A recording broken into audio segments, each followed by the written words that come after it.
Joining me here at the UBS Global Wealth Management Investment Summit in Davos, Switzerland, is Rick Rieder, BlackRock's CIO of Global Fixed Income. Rick, absolutely great to have you here with us. Thanks for having me. Thank you for joining us. So let's start with those Fed minutes. It seems some people are interpreting this as a little bit of a hawkish stance from the Fed. Are the markets focusing too much on when the next hike is coming, how many are coming, rather than the duration of the hiking cycle and where it ultimately ends? I think you're exactly right. This Fed is pretty clear about where they're going. You're going to move 3, maybe 4 times this year. The question is what their terminal rate was going to be. One of the things we learned about the minutes is at some point they're going to become restrictive, meaning you can let inflation run above target. You can let inflation run above 2% and then start to pull it back. So I think that's one of the things we're going to watch. They're going to be very predictable from here. 3 times, maybe 4 if the data allows it. And then if inflation moves up too much, then they'll just pull it back. But it's going to be the length as opposed to the speed that's going to be important. That core inflation read of 2.1%, how hot do you think the Fed is going to let inflation run? Because 2% is a target, not a ceiling. Exactly. But you took my line. I think that is exactly right. It's not a ceiling. They can let it. You think about what's happened in the last 5 or 6 years. We've never been above. You know, it is a goal. It means you want to spend about half the time above versus half the time below. So what do? You let it run a little bit hot. You let it run. Can you run 2.1, 2.2, 2.3? Yes, and then you could start to break it a bit. But they're very comfortable. They have so many tools at their disposal to try and bring it back down that they're very comfortable letting it run a little bit hotter. So I think they're going to do that. By the way, what we're seeing now is these base effects, which will cause core CPI, we think, to head up to 2.4, maybe a little higher than that. And people say, my God, inflation is running hotter. Some of it is just because of base effects of where you were, but the Fed's going to be comfortable with that. Rick, a very good morning to you. You're in the snow, I'm in the desert, but it doesn't stop us from talking about bonds. We got some data from the budget deficit projection. This is from the Congressional Budget Office this week. $1 trillion of a deficit by 2019. That's 2 years sooner than we all thought. One guest said to Nira and I, you know what, you can kick these deficits into the long grass. The bond market doesn't need to worry about these for the moment. Would you agree with that? So, Banis, I think the Fed is on, we know what they're doing, and it's pretty clear what they're doing from here. I think the story now is Treasury. The story, I mean, you think about what happened last month, the amount of bills that were stuffed into the market, you look at what happened to LIBOR, it is all about the amount of funding. We're going to have to fund another $1 trillion in net supply over the next 3 years. It is, I mean, how can anybody say you're not worried about the amount that's got to come to the market? Part of what we think in the second half of this year, part of what will push rates higher is not so much inflation accelerating that much, not so much growth, certainly not the Fed moving faster. It's the system has to absorb a tremendous amount of debt. So I think the world needs to shift from, the Fed's always going to be important, but it's Treasury that is going to be critical for the markets, I think, over the next couple of years. What's the risk of bond indigestion? I mean, 10-year paper, the dealers got left with a little bit more than perhaps the street might have anticipated last night. You've got China might go on strike. They might stop buying. They might sell. What is the risk of bond indigestion? Because there is just more and more and more to come. The risk is high. So there's an interesting dynamic about where we are today, literally today in the markets. Because we have there's a real seasonal at play of pension funds that come into the market. There's a need to put in life insurance companies, a need to put money into the market. Also, the first quarter of the year is when the data, with an eerie consistency, is when the data tends to be slower, and then it accelerates like it did the last 2 years. So what you watch happen the last couple of years is rates stay moderate first half, and then they start to accelerate in the second half. By the way, the same time that the ECB is going to slow down the purchase, same time that the Fed is accelerating the pay down on the balance sheet, the same time that the Treasury is going to issue that much debt, and inflation is heading higher. So the risk of indigestion is significant. And by the way, like you say, Japan has been a significant net buyer of Treasuries. They've been a net seller recently because of the cross-currency basis, the cost to hedge it. And as you said, China's a bit of a wild card in terms of how much they purchase or maybe sell a bit. So, we're going to go through spates where the supply-demand is imbalanced, and that's what's going to be where you'll get rates will push up a bit, and we think more so in the second half. Rick, this is one of the questions that people are asking, whether with these trade tensions ramping up, China might start to pull a bit out of the Treasury market. But in terms of the nuances in fixed income, is that really the most powerful way for China to make an impact? Is it in Treasuries, or is it more rather in corporate bonds, in agencies, somewhere else?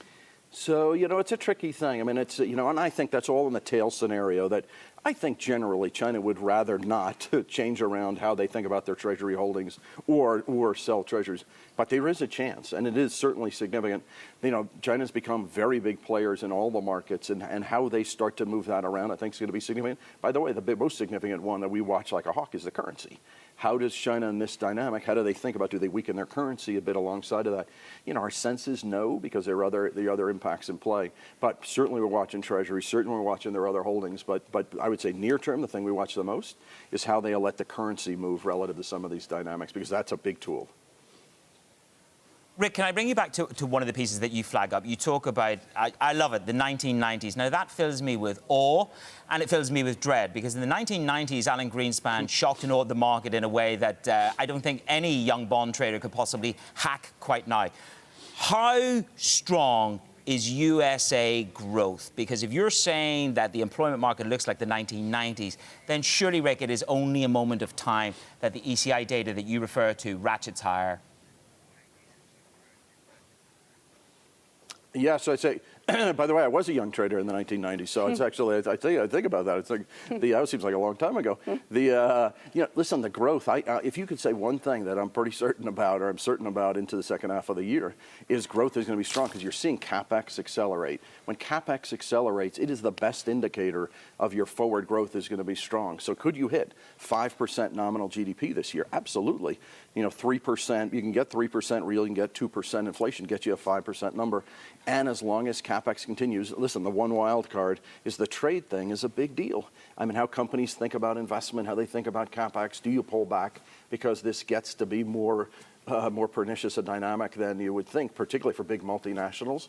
Assuming there is, which I think, again, is the right assumption, assuming we don't have some tangible breakage in trade discussions, then my sense is growth is going to be pretty strong. And as you said, it's pretty clear we're going to go down into an unemployment rate into the mid-threes. We are going to get wage pressure. You're seeing it. You saw an average hourly earnings over 2.7 year on year. We do think you're going to get up to 3, maybe a bit higher than that in terms of wage pressure. It's significant. So, this is not, when you compare this to the 90s and 80s and inflation, et cetera, they're not that scary for the Fed, meaning they don't have to start moving faster. But it's significant in terms of where growth is and how markets will react to that. A lot of people talking about a new volatility regime. The thing is, in equities, the volatility we're starting to see this year is actually kind of normal compared to the suppressed volatility we've had in 2017 and a little before. And at the moment, fixed income volatility is not really at the level of equity volatility. Is it going to catch up, or is equity volatility going to come down? No, I mean, like you said, we've been living in la-la land for the last few years about, the VIX index shouldn't be at 8 or 9 or 10. When you go through this period where the central banks just keep providing the liquidity, they functionally, whether they like to call it or not, provide a put, because they'll be there until they solve the problem. So the vol stays extremely low. We're running now what I would argue maybe a bit high in terms of volatility, because you had this tremendous inflow in equities in January, maybe some overbuying, so some volatility there. But like you say, the rates market is incredibly docile. In fact, we hit almost all-time lows of volatility in rates yesterday. Currency markets are also incredibly stable. There's something really important when you think about it. We should run higher equity volatility than we have historically. And I think we're going to be in a higher rate vol than we've been, because of the dynamic around where the central banks were and where they are now. When the organic economy is what you have to pivot off of, interpret how much inflation are we getting, how much growth are we getting, that's more uncertain than I know that the Fed's going to keep moving, or the ECB is going to keep putting incredible amounts of stimulus in the system. So more than we've had historically, but, like I say, some more financial market volatility. Rates and currencies reflect the economic volatility is not that high. And so in that sort of new regime, in whatever form it takes, where do you take the opportunities in fixed income? So you can still make money in fixed income. I mean, there's, in this environment, first of all, maybe the story of the year will be the front end of the yield curve has shifted up. For years, all you had to do, because the front end was giving you nothing. I have to go out to the yield curve to get my risk. I got to go buy long bonds. I've got to go down the credit spectrum. I've got to buy a lot of high yield. With the front end of the yield curve moving up, you can buy secured assets off the front end of the curve. You can buy front-end 2-year rates and carry well. The emerging markets are a place where you're getting yield. You can buy dollar bonds now at attractive levels. So we think, still we hold some interest rate risk in the long end of the curve for exogenous shock, for trade, for geopolitical risk. but you can carry really well in fixed income without taking the risk you used to take. It's a pretty incredible thing. We're holding much less credit risk than we held a year ago, and can carry our carry on our funds is much higher because the front end of the yield curve gives you a benefit today. It is the story of the year. When the Fed tightens, when LIBOR moves up, all of a sudden you have an alternative asset. So, we showed this chart on Bloomberg last week, where if you take the dividend yield of equities against a 2-year treasury, for years, people had to go into equities because there's no yield. All of a sudden, you get this dynamic that, wow, now I can actually carry and not take much risk or any at all. And so maybe it's an alternative. I don't need as much dividend yield in my portfolio. It changes the whole investment construct when you shift the front end higher. Rick, if we're able to go to the front end of the curve, as you say, and pick up that kind of return, what does that do then to the story about the flattest yield curves in 10 years, 12 years? I'm looking at it here. You can't see the chart, but I know it's imprinted in your mind. I'm talking about 2-year, 5-year, 30-year, 2-year, 10 years. So if the short end of the curve, my question would be this. We talk a lot about the potential for inversion, recession is coming.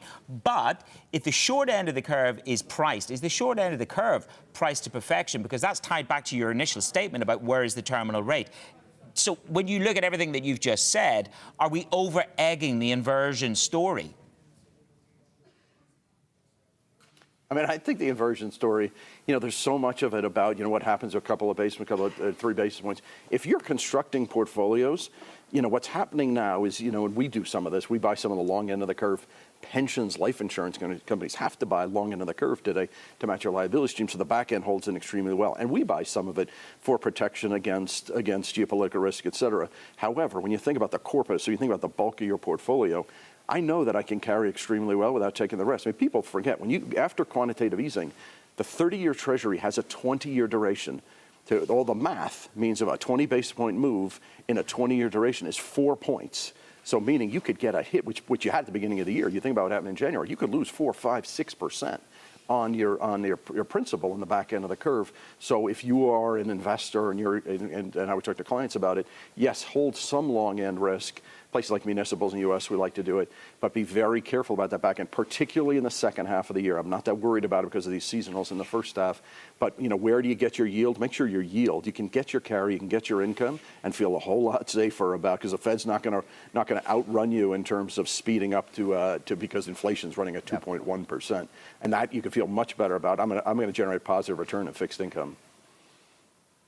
And I'm just looking at the yields this morning: 2.3 on your 2-year paper, 30-year paper 2.9. Why would you take that level of risk? Talk to me about flow. Then you're talking about what you're doing, and you're talking to clients. Okay, so I'm stacking up at the front end. I've got an appeal of an alternative asset there that I didn't think I was going to get. Are we seeing any material shift across the yield curve back into the short end? Are you seeing any flow that says it's building momentum? 100%. We see it you see it in unconstrained funds, people looking for, I want to get fixed income, but I don't want to take the duration risk. We see it in the loan market and the floating rate market. By the way, you see it in emerging markets. People say, gosh, I don't want as much of the developed market rate risk where I've got only downside. Emerging markets, I've got some upside, so pretty significant inflows into EM on the backside of that. Less in credit today because of the move you've had obviously in high yield over the last couple of years, but definitely short end, definitely into emerging markets. In the U.S. we see municipal flows, and then the point I make is going global. People thinking about, gosh, I want to take my rate risk in places where I actually can make some money, meaning parts of the emerging markets and other parts of the world. It's interesting in some of our institutional flows because of maybe a bit technical around the cross-currency basis about hedging. A lot of what we've been doing is you can actually buy European rates and Japanese rates and swap them and carry extremely well, which you haven't been able to do for a couple of years just because of the currency, because of hedging the currency. So maybe a bit more nuanced, but how do people look at where you can still make money in fixed income? Yeah, I'm glad you've taken it global, Rick, because I want to ask about the global drag on liquidity from central banks sort of moving away from stimulus by year end. What impact is that going to have on the markets and in terms of where you position? So it's interesting. So we follow. There's a bunch of forms of liquidity in the world. People say Fed's going to reduce the balance sheet. I think since April, they've reduced their balance sheet by about 90 billion, I think is the number. But global liquidity has grown over 2 trillion over that same period. The ECB, as you said, is going to start to, whether they end in September, probably let it drag on a little bit longer than that. But their liquidity is going away. But when you look at global FX reserves, that's where liquidity in the world is. That's created by the organic economy. That liquidity is really high. However, that liquidity is really high, but it moves. The central banks don't move. They put the money in. So you've got to watch what's happening to the dollar. You have to watch what's happening with FX reserves. It's part of why I think volatility is going to be higher. That liquidity in the system is much, much more tenuous than it was before. It's great today, actually. And that's why you continue to see these buying of assets. People say, why aren't rates moving higher again? There's too much liquidity in the world. But it changes, and you're going to go through a period. I say, if the dollar were to accelerate, you would create a dynamic where the liquidity would start to be, in FX reserves would start to be more difficult, flows would come out, and that would pressure rates higher. So we're in an environment, you got to keep an eye on that liquidity number, really important. Rick, very briefly, before we let you go, we're going to squeeze one last ounce of blood from you. Which central bank is going to shock us? We all think it's the Bank of Japan. Looking at the chart here, volatility is at a record low for Bank of Japan. Who's going to shock us? Rick Rieder's call. Who's going to, say it again, who's going to what? Shock us. Oh, which central bank is going to shock us? I don't think they're going to do anything in 19... Listen, I think the ECB is going to be slow. I think the Fed is going to be on their path. I don't think the central banks. That's a hard one. I don't think central banks are going to shock us anytime soon. Maybe the Fed, and they don't have to move as fast as people think. But I don't think others are going to shock. Yeah. Rick Rieder, CIO of Global Fixed Income at BlackRock. Thank you so much for joining us in Davos, Switzerland.